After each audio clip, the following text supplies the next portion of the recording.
Hello everyone. The African National Congress has reconvened its national executive committee's all-important meeting to discuss the banning Phala report for Sunday, after President Ramaphosa pulled a no-show.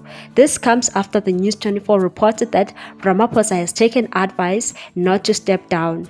He briefed his legal team to begin a process to take the Section 89 panel report on review. The president was scheduled to be grilled by the NEC on the panel report, finding that he had a case to answer over the Phala saga in the meeting initially scheduled for Friday at the Nasrec conference.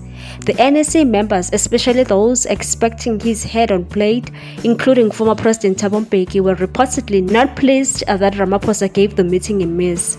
Ramaphosa is facing the ultimate test of his political career after Parliamentary Independent found that there was a prima facie evidence that he covered up the burglary of his Limpopo Phala farm. The report of the panel, chaired by retired Chief Justice Sandile Ngcobo, on which Ramaphosa's detractors have relied on to get rid of him, he's been criticized as flawed. The former public protector, Advocate Thuli Madonsela, is among those people who are questioning the integrity of the report. She said that on the Newsroom Africa, "I have great respect for Judge Ngcobo and the panel, but I am concerned about the law because especially I teach investigations and also teach constitutional law." Yes, firstly, I must again reiterate that I have the greatest respect for Justice Ngcobo and the rest of the panel. I quote him during many of the lectures that I give at Stellenbosch University. But I am concerned about the law, especially because I teach investigations and also I teach constitutional law. Section 34(1), firstly, the heading is reporting corrupt activities.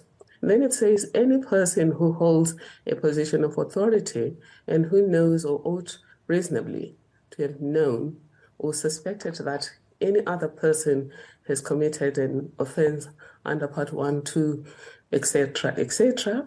And then it also talks about the amount of money. It then says must report such knowledge or suspicion to any police official. So two things there. Who must report? Where must they report? Now, we must read Section 34(1) with Section 34(4).